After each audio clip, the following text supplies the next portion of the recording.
All right, let's just get right into it.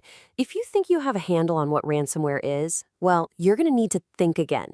The game has completely changed. This isn't just some digital pest anymore. We're talking about a sophisticated, multi-billion-dollar criminal industry. The old rules for how to survive an attack, they just don't apply anymore. And figuring out what's different is frankly mission critical.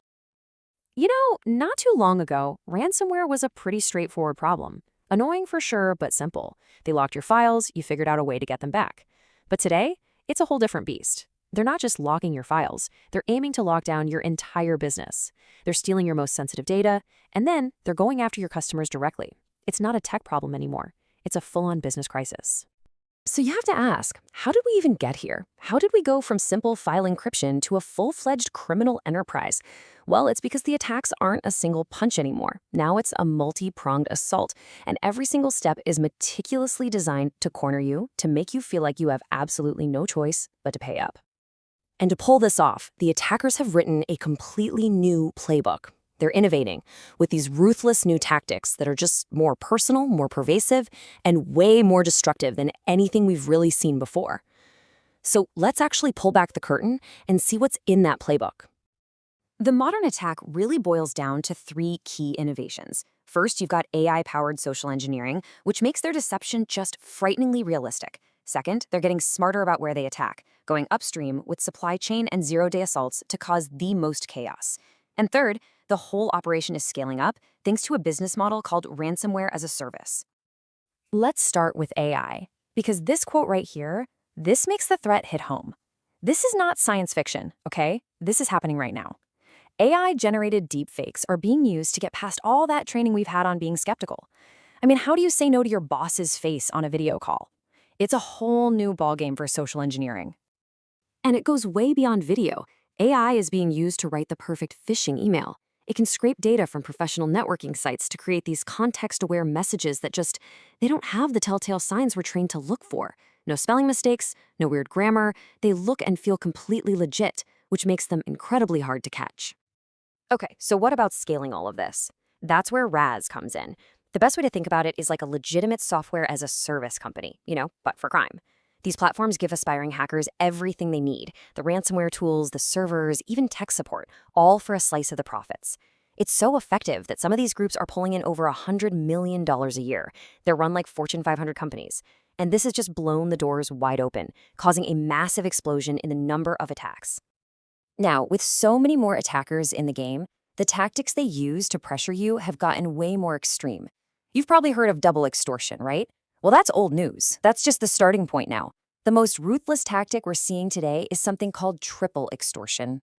And here's how they layer on the pressure. Step one is the classic attack. They encrypt your files and your business grinds to a halt. Step two is when they threaten to leak all your sensitive data online. But step three is where it gets really, really vicious. That's when they start contacting your customers and partners directly. This third layer is all about applying the maximum amount of psychological and reputational damage. By telling your customers that you've been breached, they're creating this massive wave of external pressure. It's designed to wreck your reputation so badly that paying them seems like the only way to make the bleeding stop. Okay, that's the threat. And yeah, it sounds pretty grim. But, and this is a big but, there is absolutely a clear path forward. You're not helpless here. Defending against these kinds of attacks just means you need a proactive, layered strategy. So let's talk about how to build one. The most important thing to get is that there's no single silver bullet here. A strong defense has to have multiple layers. You've got to protect your people, lock down your network, and bulletproof your data. Each layer does a specific job, and when they work together, that's how you build an organization that's truly resilient. Let's start with your people. They're your first and often best line of defense, so their training needs a serious upgrade. You should be running phishing simulations using AI-generated emails. You need to build a zero-trust culture where people are taught to always verify unusual requests through a completely separate channel. Like, get a weird email from the CEO? Pick up the phone and call them. And that zero-trust idea has to extend to your entire network. The old castle and moat security model where you trust everyone inside the walls is completely broken. Zero trust works on a very simple but incredibly powerful principle. Never trust, always verify. It means no person, no server, no device gets access to anything without first proving it has the right to be there. Now, on the tech side, there are two things that are just totally non-negotiable. First is endpoint detection and response, or EDR. Think of it like a security camera that looks for suspicious behavior, not just known threats, so it can spot attacks that traditional antivirus would miss. And second, you have to have multi-factor authentication, that code you get on your phone, on everything. It is one of the single most effective security controls you can possibly put in place, period. But let's be realistic. What happens if an attacker gets past all of those layers? This is where your ultimate shield comes in. Because you can never be 100% protected, your ability to get your data back and restore your business without paying a dime is the most powerful defense you have. The gold standard for making that happen is something called the 3-2-1 rule. It's super simple. The 3 stands for keeping at least 3 copies of all your critical data. Not 1, not 2, 3. The 2 means you need to store those copies on 2 different types of media, maybe one on disk and one on tape. This protects you in case one type of storage technology fails. And finally, the 1. And honestly, this is the most important part of the whole rule. One of those copies has to be stored offline and offsite. We call this an air-gapped backup because it's physically disconnected from your network.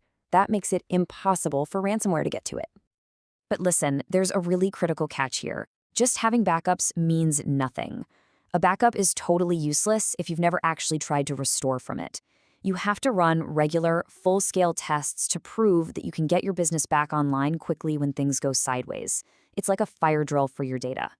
So, when you put all of these pieces together, what you're really seeing is a fundamental shift in your entire security strategy. The goal is no longer just about prevention. It's about building cyber resilience. It's about building an organization that can take a punch, survive, and get right back up.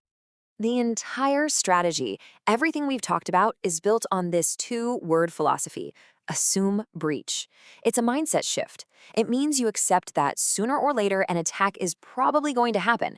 So you engineer everything not just for prevention, but for survival and recovery.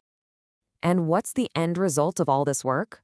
Well, when you have a tested, proven ability to restore your entire business from an air-gapped backup, the criminals lose all their power. All of it. The ransom demand becomes nothing more than an empty threat. Which really leaves us with just one final critical question you have to ask yourself. It's not about if you can stop an attack from ever happening. The real question, facing the threats of 2025, is this: is your business actually built to survive?